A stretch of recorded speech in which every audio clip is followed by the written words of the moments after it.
Hello, everybody, and welcome to the latest episode of the FPL Affairs podcast, a podcast that strips back and lays bare our season-long love affair with FPL. In our latest transfers and predictions video, Weasel reveals his game week 7 wildcard squad. Was it successful? We unveil Hippo's crystal balls in his 5-star challenge to see which 5 players he feels will well and truly score this weekend. We finish by discussing players we should consider bringing in and taking out of our teams.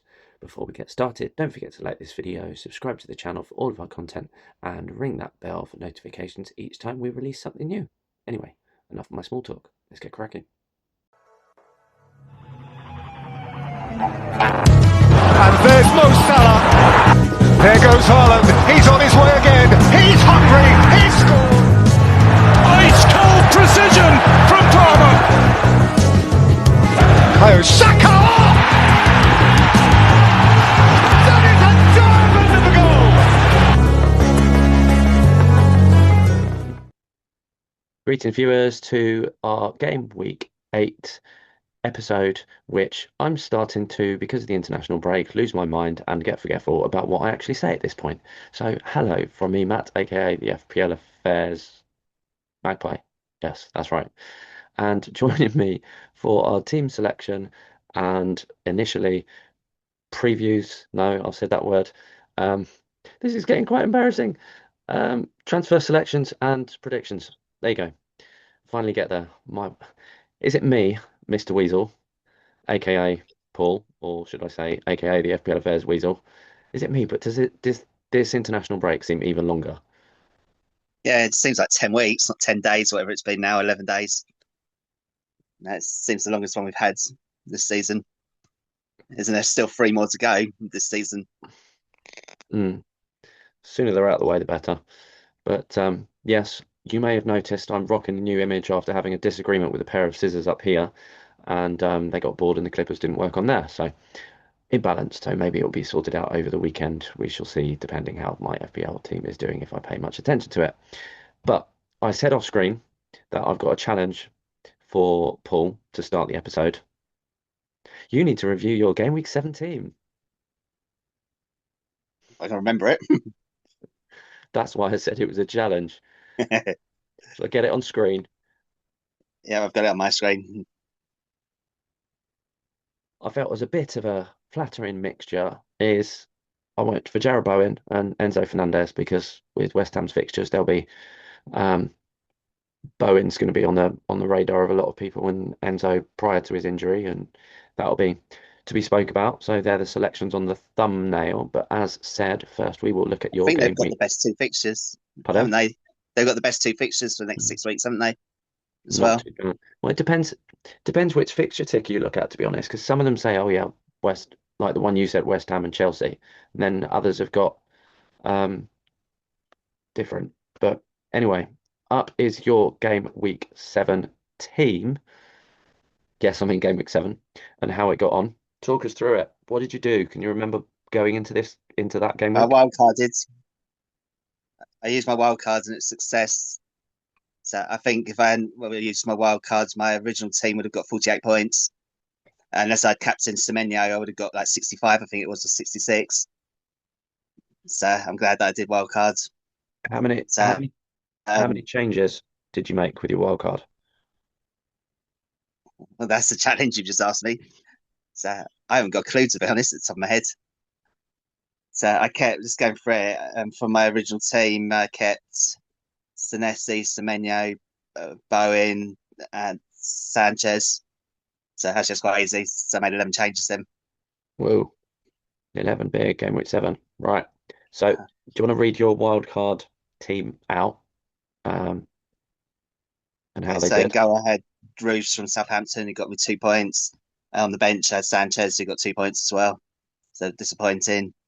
My back 3 was Virgil, who had got a single point. I wish I'd gone for a Man City defender now. Senesi only got 2 points, didn't get DEFCON. Gabriel got 9 points, the star. My midfield 4 was Semenyo, who's an absolute legend, got 18 points. Enzo only got 2 points for me. Sarr got 7 points, and Saka got 8 points. My front three were Bowen, who got 2 points, Strand Larson got 2 points, and my captain, Haaland's got 16 points. And on my bench, I had Richards, who got 3 points, Chaco's got 3 points, and Rodon, who got a single point. So that gave me 69 points for the week. I had 9 points on my bench. Um, my old rank was 5.8 million, and my new rank is 5.1 million. And my safety score was 61 points. So it's Green Arrow of 8 points.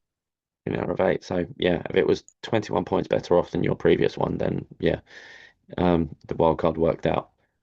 Yeah, I could have probably been down to 7, 8 million if I hadn't done it. Mm. Would have been able to say hi to Dave.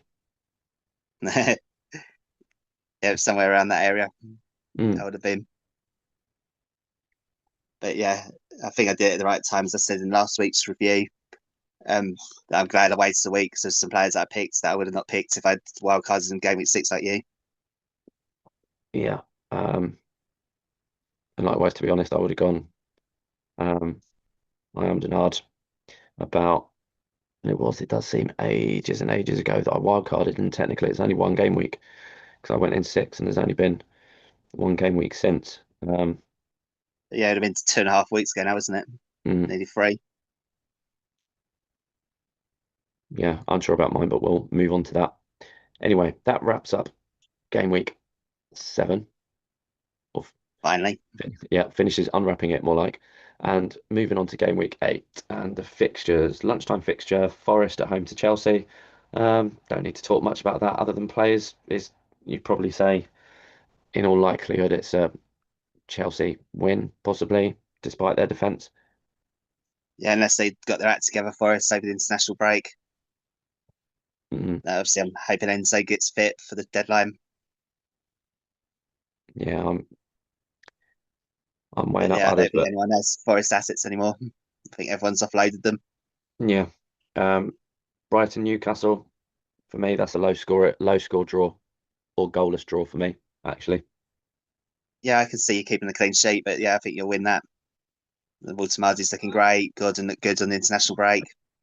We've got a But horrible record at Brighton though. Horrible record. We, yeah, I I saw mean, it was red on the fixture ticker. we, we, we drew.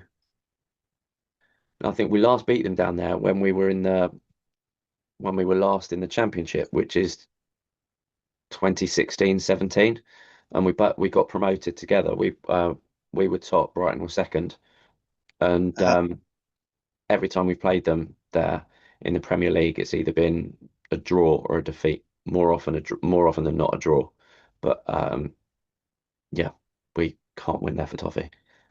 yeah, So Brighton can be dangerous, so you shouldn't write them off. And obviously, hopefully you'll change your history of them. we shall see. Fingers crossed. Um, Burnley Leeds. Goalless, I reckon. Both great defences. If they're not, it'd be 1-0 to one of them. Crystal Palace, Bournemouth. This, in a way, is one of the ones which I'm most interested about this week. Not necessarily from an FPL player perspective. It's you've got two decent playing teams, two teams that are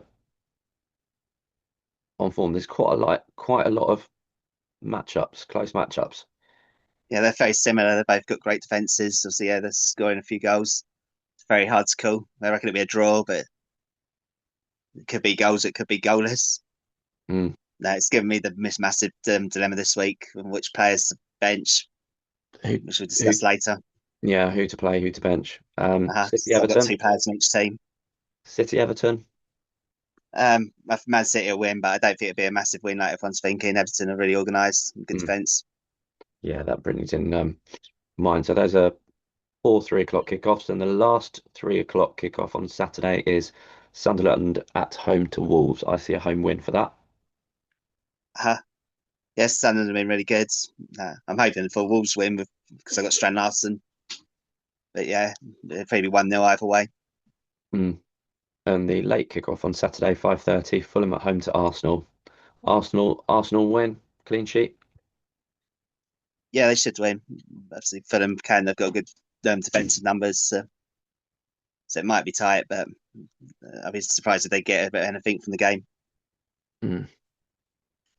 And then moving on to only two fixtures on Sunday. Shows it hasn't been a European week. Tottenham Villa, Two draw, I reckon. That 2-2 Villa are draw. scoring again. Yeah, Tottenham score. Neither of them got great defences. Liverpool, Manchester United. Man United seem to have quite a good record against Liverpool. So I'm going to be controversial and say two draw. They do, but Salah has a good record against Manchester United as well. Uh-huh. Well, two Salah So goals and still two then. yeah, in the week following the, because I think he's the most popular sold midfielder this week, carrying on the trend from the last couple of weeks. Yeah, he's gone Um, down to 14.4 now. mm. And West Ham Brentford Monday night. You're going to like this actually because it will be one where lots of people will have had their teams all done and dusted at the end of Sunday, and you'll have Bowen playing at home on Monday evening. I hate the wait though. I rather the scores on the board, but yeah, he could rescue my weekend for me. Mine was I can't remember whether it was the last game week, whether it was game week 6 or game week 7. Um, and I think it was He sucks in game it. week 7, and I had I think I think I was possibly matching my safety score. But I had Haaland captain, Reinders and Foden to play. And lots of teams had that they maybe had one City player and that was it. Um, Is so that the Arsenal game? no, it was when Oh, City had the last fixture of the weekend. So it was like the last one on the yeah, I Sunday. can see now. Yeah, it was last week. It was so long ago, I've forgotten. Yeah. So that's game week 8. Lots of close matchups that'll be hard to call. I think the more obvious ones are away wins for Chelsea and Arsenal, and a home win for Man City. Yeah, it's a brilliant week to bench boost this week. There's some good fixtures all round. Mm. I regret Moving losing mine. moving on to FPL Affairs Hippos, Mr. Crystal Ball Kieran himself, his 5-star challenge this week, which I meant to introduce, and that basically being which players he thinks are going to well and truly score this weekend.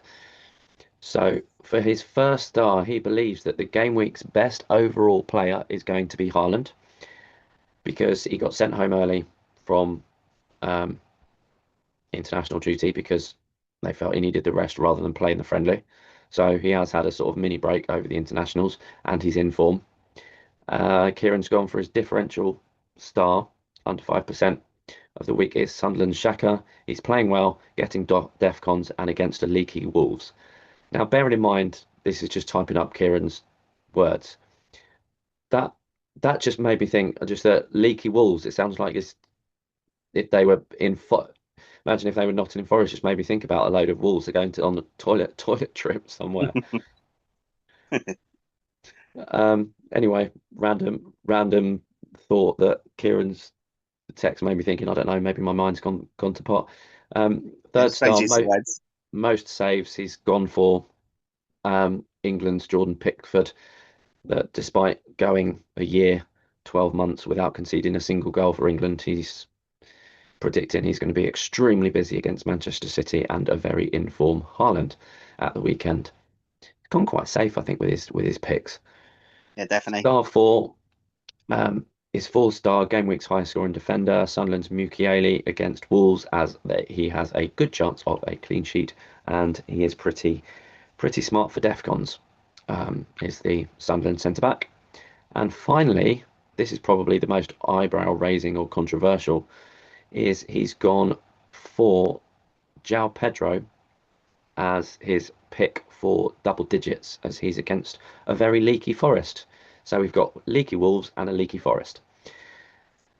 It's words of the week. Leaky.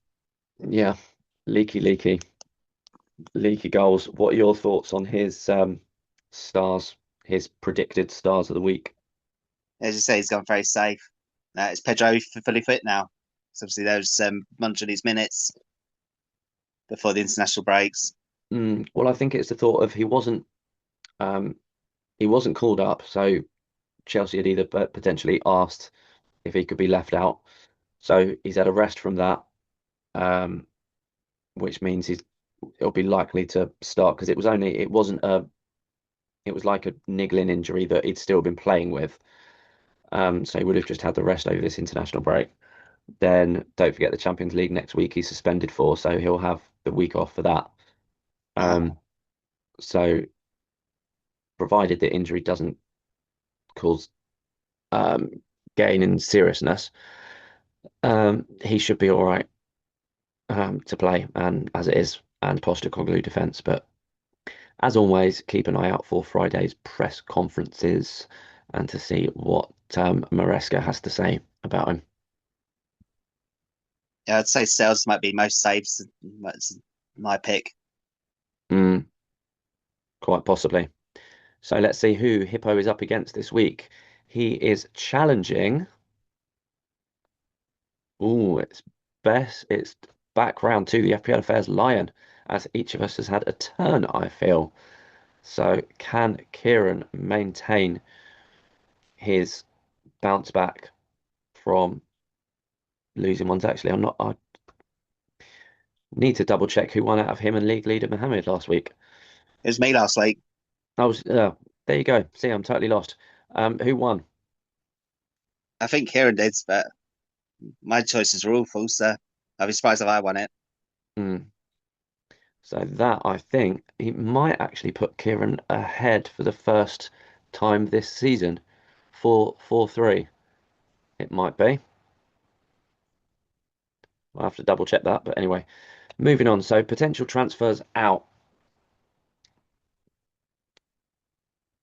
In a Do you way, want to go this first? is because you've got people going, um, well, people that wildcarded in game week 6 or sooner, you differently for goalkeepers took out Sanchez. But then with Chelsea's turn of fixtures, you probably wouldn't now, would you? You'd be one which you would actually, if you were wildcarding, you consider keeping him in. And if you have him, you wouldn't sell him with with his forthcoming fixtures, would you? That's why I kept him. Next, his future fixtures are brilliant right up until the second half of the season. And And I even think the FPL only Harry said this week he was going to get him. that that he's one of his options to raise funds. I think because he's looking at downgrading Raya because he thinks that when he got him in it was okay, but he's shot up to 5.7, 5.8, and you can get better value um elsewhere because he's Arsenal's defense is so good, and this kind of is a matter about whether Raya is a transfer out. Certainly one to consider if you're looking at funds because Arsenal's defense is so strong. They don't concede many chances, so Raya's not going to be required to make a high volume of saves to get several save points and therefore potentially bonus. So it's either a two point return if they concede or a 6 point return if they keep a clean sheet. And that's generally his threshold. Um, Yeah, so, historically it is. He's got a few save points this year. but may still be worthwhile if you are looking at funds and are struggling to see where to make it. Um, then if you've got Raya, consider taking him out, and we'll talk through replacements when we get onto the transfer ins. Any other goalkeepers you'd consider getting rid of? Well, Allison possibly because of his injury. Yeah, they've got the terrible fixtures, Liverpool as well. Tottenham keeper Federer, if you've got him, Tottenham's fixtures are 10 and a bit now. And obviously Forest, as we say every single week. If anyone still has the sales, I Yeah, think he needs to go. he kept Forest in it against us for longer. Certainly after we got the first goal, especially he made several top draw saves. Um, so it could have been a lot more than 2-0. But there we go. That's goalkeepers. Defenders. Thoughts on defenders for transfers out? Van Dijk's fixtures aren't great for the next 4 weeks. So, Yeah. as I said, So I regret getting him. and they're defending. They're not defending too well, too great at the moment. I'm sure everyone's seen that the different memes about his his pose for what was it, Caicedo's goal? No, I missed Virgil that one. sticking his. You haven't seen it? No. Oh, how he was there, it looked like he had his hands in between his knees and he was sticking his derriere out to try to block the ball. Yeah, I've not seen that, so I have to look that up after we've recorded this. Definitely, there were quite a few uh, jokey things about it and headlines of like greatest of all time question mark. Um, really questioning it, but I think defenders, and as we say every week with um, defensive contributions and the centre halves filling up a lot of the thresholds and high point scoring, is that the higher end, I think Gabriel and perhaps now Timber aside, there's not much value in the um, premium price price bracket other than those couple of Arsenals. You're much more worthwhile getting going down to Tarkovsky possibly, um, who I've got, or even lower to be honest. Yeah, Newcastle Palace are worth targeting, but Yeah, get well, Senesi's up for Bournemouth up to 5 million now. Um, Gay's 4.9, I think. But Palace up to 4.9, which is I think probably down to the maybe goal and assist or two he's got, or notably the assist for England um, last time around.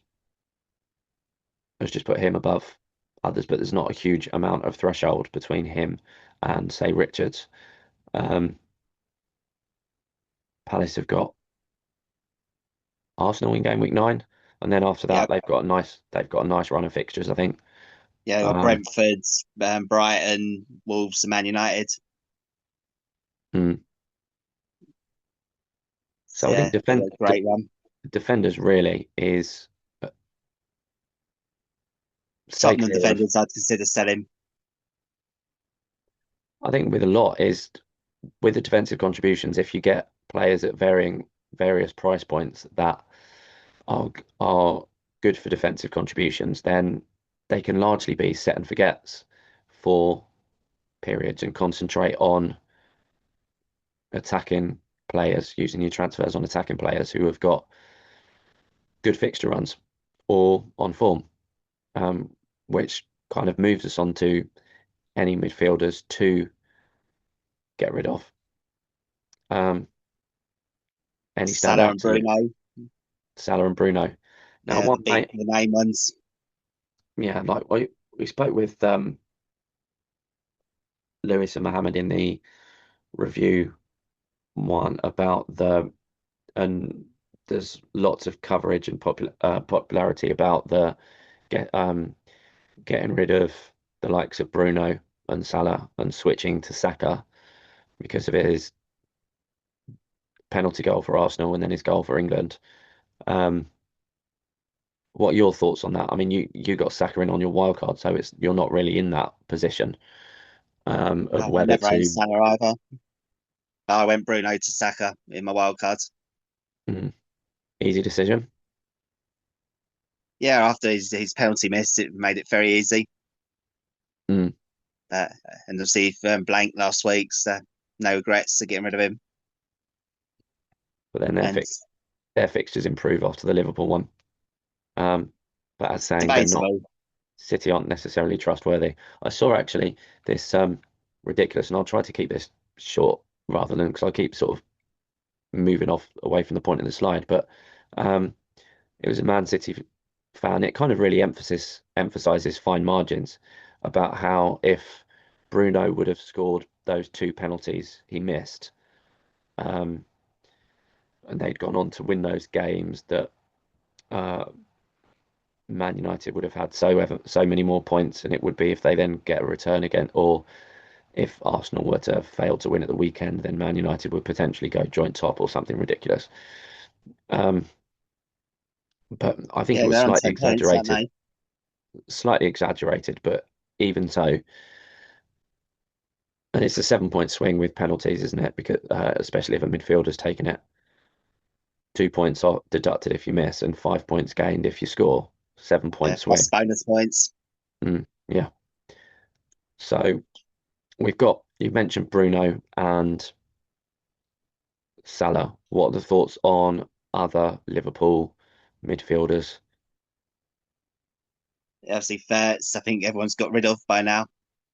If they haven't got rid of Wirtz, they must be insane Yeah, because this he's season, done this season, absolutely oh, nothing FPL wise. mm, they're unpredictable with the minutes as well. Really, I think not Uh, sure on who's going to start, notably on that left, if Isak's going to start. Um, so yeah, I think Liverpool midfield and front line at the moment is too hard to judge Sasmo's or, quite nailed on, isn't he? Because he can play right back as well. mm, yeah, it's hard to Yeah. call. Any other midfielders out? Not necessarily just from your team in general. Well, Odegaard's out for a while, so he would be a get rid. Yeah. Enzo's flagged, isn't he? Yeah, Yeah. which will be keep an eye out on the press conferences for that, for news on that, because some sources say he should be fine. Don't hold me to that. Uh, Others, I mean, I can speak from a sort of Newcastle perspective. Are certainly the wingers aspect for us don't get. I did consider Gordon, and obviously some people are going to consider Gordon since I think it's if he's on the pitch, he's first choice penalty taker. But it's a similar with substitutions. It's a similar story to Isak and Wilson when both of them were fit before Wilson had a lengthy injury and Isak made the step up. Was one of them would start, play 60, 65 minutes, then be substituted by the other who'd come on and play the last 25. How generally he doesn't like to make substitutions in his back line if he can avoid it. Um, it's largely genuinely the first subs he makes are the front line, so two wingers and whoever's centre forward, um, followed by Joe Linton or fullback, fullbacks. That's generally the order of substitution. So, every team's got a dilemma this year, though, haven't they? If you think about it, mm, could happen at Arsenal, Man United, Manchester City, Liverpool, Villa, Tottenham. They've all got big squads, and obviously those places are all up for rotation. All of them. mm, It's whether you got to play safe like I do, and I think you do as well. You go for 90-minute men, or if you yeah, go for the risk and play the 60-minute players. yeah, and you can you've therefore if you've got ones that on average are going to come off somewhere between the 60 and 75, 60 and 70 minutes is always the suspect that if the game's not going well, that they're subbed earlier than that. And therefore you get the pre 60-minute subs, the 55 to 60 minutes, where all FPL owners are cursing that 1 point that's so close to a two or a three. Um, Yeah, that didn't seem to happen last game week from mm, memory. So hopefully that continues. and I've noticed we've actually been waffling this a bit much. Mhm. Forwards, really, is to be fair, we should have left more time for this one. For outgoings. João Pedro, I've got João Pedro and Gyökeres. Um, so I can't, who are both dropping in ownership and slowly approaching a price drop. I seem to have switched from one dud pair of forwards to another, going from Watkins and Wood, selling them, and then Watkins decides to score, to Gyökeres and Pedro, and but I think Pedro for me is a keep over Gyökeres just because of not Arsenal, just because of Chelsea's fixtures. Gyökeres is another story, and I think he's a lot of if people are going like double Arsenal defence, they're veering about Saka being a better asset than Gyökeres. So I think it's if people have not got either, then Saka's the obvious one to get in, and it's a matter about Gyökeres owners whether to keep him for their good fixtures or whether to bite the bullet and transfer um, out. But I think for a hit, not to switch them to switch for a hit is not worthwhile. I think, to be honest, this week with the fixtures the way they are, it's try to avoid taking a hit. And in some ways, rolling transfers is quite appealing, unless you're wildcarding, of course. Yeah, I'd keep Gyökeres. Now, as they've still got Burnley and Sunderland coming up in the next four. No, I personally picked Saka over Gyökeres when I did my wild cards because I thought it's a better pick. Mm, yeah, I kind of wish I did. But Now, which is where dilemma I've got is. But anyway, that's enough on the outs. We spent far too long on that. We'll skip on to the potential transfers in. Right, so potential transfers in. I'm going to start this time with goalkeepers. We spoke about Raya and 2.6 points going out. Um, I would say for me, the main ones now, and if I was wildcarding now, Dubravka's the only 4.0 playing goalkeeper, so he's a no-brainer if you're wildcarding. As for the lead goalkeeper, I'd say really it's between Nick Pope, who I've got, who's 5.0. He might have gone up to 5.1 actually, or on the verge of doing so. He's got the most clean sheets of all goalkeepers in the league. He's more likely to get save points than um, Raya and possibly Donnarumma. Um, and like against Forest, we didn't concede many chances, and the shots that I think Pope had four saves, but all of them were pot shots from outside the area that were pretty much straight at him. So I think he made one decent save. The other ones were quite routine. Um, other than him, Petrovic at Bournemouth, they've got some good fixtures coming up. And as we said briefly before, I think it's with Chelsea's turn of fixtures, Sanchez is worth either keeping hold of or getting back in if you had him in before and have got rid. Um, any contradicting opinions on those, conflicting opinions on those, or any others you would consider? no, they're the main ones. No, obviously I've got Roos from Sunderland. No, Got yeah, some good fixtures. tight. Obviously Raya, obviously he's the most expensive keeper in the game now. The next four fixtures are great for Arsenal. Mm. But I think he's not like 0.7 million pounds worth better than Pope, for example, for me, or Yeah, one Pope's point definitely number one or to one aim point for. 1.2 million above Sanchez. Because you Yeah, kind of that'd think be my you've one got too. because you kind of think briefly going back to if you're desperate to get in Saka and you've got Bruno going Raya down to Sanchez or Raya down to Pope, if you've got money in the bank, that can upgrade you from Fernandez to Saka. Yeah, easily. Yeah. Um, so that was quick covering the goalkeepers to come in. Defenders for you. Um, Obviously Palace have got some good fixtures, looking good. So any of those, depending on what price you've got, are worth targeting. And even Um, even having Arsenal next week, so game week 9, I think. Um, that's uh, that you'd probably get the entire back four or get DEFCON in that. I think yeah, they did last week. All five of them got death kind of thing mm, against Everton. so. That would be a strong DEFCON appeal for them. Yeah, Um, there's only tough fixture in the next six. So mm.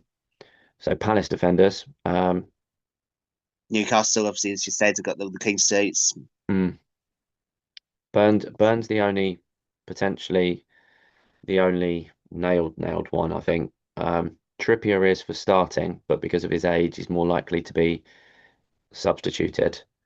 He is on corners though, to be fair. And the last few game weeks since Shah had the um, concussion knock and Malik Chiao's come in, him and Botman have looked really solid together, and it would be really harsh for either of them to be um, dropped. So yeah, I think Burns the only the nailed one. Uh, So he left although back still. although DEFCON appeal has possibly dropped off a bit because um, with Livramento's injury, and he was covering Hall at left back. Livramento's out, and Hall was recovering from his foot or ankle operation that he had in February, and he'd play some minutes for the under 21s, and he'd come off the bench. Um, then he got a hamstring injury in the Champions League fixture before the international break. So he's out, which has effectively got because we're inundated with five fit and available centre backs. Burns being utilised as a left back at the moment. So more opportunities for attacking returns, like he got the assist for um, Bruno's goal in game week 7, albeit one of those sort of like 2 yard sideways passes that the whoever scores has a long ranger that goes in. So it's not necessarily the most fancy of assists, but it counts. Still count. Yeah. Yeah. So Palace defenders, double up Guardiola. Arsenal defence if you're not going Raya. Yeah, it seems to be very common. Everyone going with Timber and going with Gabriel. Mm. Yeah, the question mark will be whether it gets to the point that if you only have one, that if Arsenal keep a clean sheet, you end up dropping rank, even though you'd have an Arsenal defender keeping a clean sheet because of the popularity of um, double ups in defence. So, That's what happened to me this week. mm, um, other Guardiola. defenders, other defenders, really. Tarkovsky's he's got Man City this week, so if you're looking for defenders this week, you wouldn't bring him in. They've got some all right fixtures coming up. Not great, but not terrible. Um, They're good for Middle of the road Defcons. for him, but yeah, as you said, it's DEFCONs and it's a nailed spot. Um, then you've still got the Sunderland defence, arguably, and possibly Leeds ones for your 4.0 slots. Um, I'd probably go and this is where I always get them muddled. Be wary about the Sunderland defenders because one of the 4.0s um, got injured in the international break, came off for Paraguay. Yeah, the one beginning with A, however you pronounce Yeah, his name. I was about to say that. The one beginning with A, not the one you've got. Yeah, Uh, luckily. yeah. So be mindful of that and watch the press conferences for that as to how severe it is. And you can imagine a lot of people that were planning on wildcard in this, not wildcard in bench boost in this week that may have brought him in, especially maybe needing to rethink that the wildcard or not. Um, Manchester City, I think, is worth considering. mm, I'm I wouldn't necessarily, to be fair. I've although maybe I'm overthinking in terms of previous seasons because now they've got Donnarumma, they've got a goalkeeper that's better at making saves. Yeah, Guardiola's the thing seems to always get bonus points. Mm, He's getting Defcons. I wish I picked him over Van Dijk, as I said earlier. mm. Uh, I think that's everyone defenders. Senesi still worth a pick at 5.0 if you don't have him. Who say? Senesi of Bournemouth, even though he's gone up 500,000 to Yeah, but I 5.0. don't think his price will rise anymore. I think it's a fair price for him. Mm, No, yeah, he's got Defcons in all but one game, hasn't he? it'll probably slow down for a while rather than increase. The next four fixtures aren't great, but obviously you can get the Defcons. Yeah, so it's not. I think that's probably because of their fixtures. He's not going to necessarily be a rush in. There are better alternatives that for DEFCON and clean sheets, whereas he's probably likely of getting DEFCONs, but not necessarily clean sheets as well because their fixtures are a bit harsh until I think game week 12. I think is where their fixtures get a bit nicer. It is, yeah. But yeah, he's a bit of a headache for the next few weeks. What to do with him? Mm. Moving on to midfielders. Um, Saka's obviously you've got to say number one to get in, I would say. Enzo, who you've got, I think is a, again, as I said earlier, is press conference because of him being sent home early from international camp with, was it um, knee problem? Yeah, something to do with his knee. Um, so that definitely worth monitoring. Ismail Assar has got for points per game of Crystal Palace, definitely worth considering. He's more often than not now. It's the Palace goals. His involvement is Mateta, Sarr, Munoz, more often than not, um, or a multiple. So You're other naming than all my those, midfields. mm, Semenyo, pretty much Semenyo, everyone. Semenyo, I think 60% of the game plus have got him now. What about still Arsenal 40% I assets? haven't. What about Arsenal assets in addition to Saka? Eze and Rice, both fantastic picks. Mm, Now I've got a third Arsenal place up for grabs, so they're on my radar. mm. I've got third up for grabs, possibly second and third, depending what I decide to do with Gyökeres. Mm. Um, Even Semendi's a good pick. mm, If yeah. you're looking for a budget player, he's only 5.5. Mm. Caicedo's gone up a bit. Alternative to I've got him personally because I didn't want to go for a 5.0 in midfield. I wanted to have a playing, trustworthy, reliable eighth pick, and I picked him up at 5.5 or 5.6. Excuse me. Um, Yeah, I wish I'd got him, and that he's looking a fantastic pick. As he's scoring goals, getting DEFCONs, mm, 90-minute man. yeah, And the I might get him week 9. game, the goals are a bit flattering, I think, but DEFCON was sort of expected, really, based on how we did last season. Um, and forwards, forwards, I think it's Erling Haaland, number one. Although, if you haven't got him already, um, what have you been playing? To anyone, sorry. And after that, Bowen has arguably got the fixtures for it, and with Nuno coming in, they're only going to get better, West Ham, in my opinion, with Nuno. Um, so then he's returned two of the last three games, I think. So even if West Ham don't necessarily get the result they're going for, you've got a good chance of Bowen returning. Yeah, he's my highest scoring player, isn't he, this season? Mm. You keep often saying that. Hmm. You keep saying that. Oh yeah, Bowen's my highest scoring player. Did you know Bowen's my highest scoring player this season?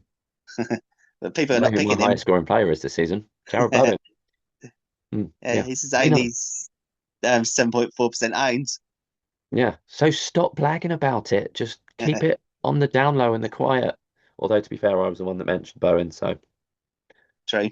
um, hands up for that. Other than Haaland and him, Voltemada, as Wissa's injury has been delayed, his return date has been put back in his form and his shoulder scored for Germany. Got on a winning goal for them, so he's on a good streak at the moment. Um, any other forwards for you? Really worth Mateta. considering? Yeah, Mateta, Palace have got good fixtures. He's the main man up front. And Strand Larsen, I think, is worth a pump. Now you've He's, got Sunderland and Burnley next game, 2 games of Fulham after that. mm, um, and I think And really there it's, was with the DEFCON situation for defenders and midfielders such as Caicedo and Paqueta actually going back good could be a good call for midfield. 5.9 million last time I checked, and set piece involvement may well be penalty taker still. Um, Defcon, he did really well at the start of the season, so that'll be worthwhile monitoring. But he's a good shout there. But other than Voltemada, Pedro might be one of the popular sales because of his few scoring. But then it's do you look past Chelsea's fixtures? Um, mm, he's the one who's going to hurt me the most, I think. Some of non Pedro owner. mm. but they got the best fixtures long term. Mm. So those are kind of our main ports of calls and considerations. Um, if because of the DEFCONs and that you're thinking of restructuring your squad, readjusting the balances to have a focus more on a two-man front line, probably the budget forwards, you're looking more like Dominic Calvert-Lewin's having some good chances or Foster from Burnley. They would be my two, I would say. And there's the door from Sunderland as well. Possibly, possibly. So that's our potential transfers in. Where you can find us now to get in touch, lowercase, no characters, fplaffairs@gmail.com, on X /capitals FPL and then affairs, just the capital for the start of the A. And although, yeah, you should find us there. Facebook, click the link in the channel description rather than the episode description, or just search our group in the search bar for Facebook. YouTube handle, as I say all the time, make sure you include the at before the youtube.com/at FPL Affairs, because I almost, and as I say every week, and people are probably getting sick of me saying it, is that I almost panicked and couldn't find all of last season's content or pre-season's content because I didn't actually put that at in at one point when I was typing it, um, and Spotify that below. And if for whatever reason you have still not joined our leagues, we've got our Classic League and our um, Challenge League codes on the right-hand side of the screen. Final thoughts for the predictions or transfer suggestions before we record our own personal team selection shortly. Yes, hold on for the press conferences on Friday before making any transfers. I don't think it's going to be any price rises or anything the next couple of days. So there's No, no, you don't need to rush to transfer. So mm, see if anything gets mentioned in the press conferences yeah, that might change your plans. I've been monitoring the price changes over the international break and after the evenings of the um, game week 8, game week 7 fixtures during the international break, there hasn't been sufficient interest or movement in transfers to justify to um, result in price changes. Yeah, it's been very quiet the last few this week, hasn't it? Mm. So thank you for your contributions and seeing your game week 7 team and trying to remember what it was. Um, Keep an eye out for our team selection video where we each show our own teams with what we plan for doing this week, or at least what we're considering for this week. Um, so thanks again, Weasel, and all that's left to say from me is keep your FPL affairs under wraps until Saturday morning's deadline. And bye bye from me. Hi, everyone.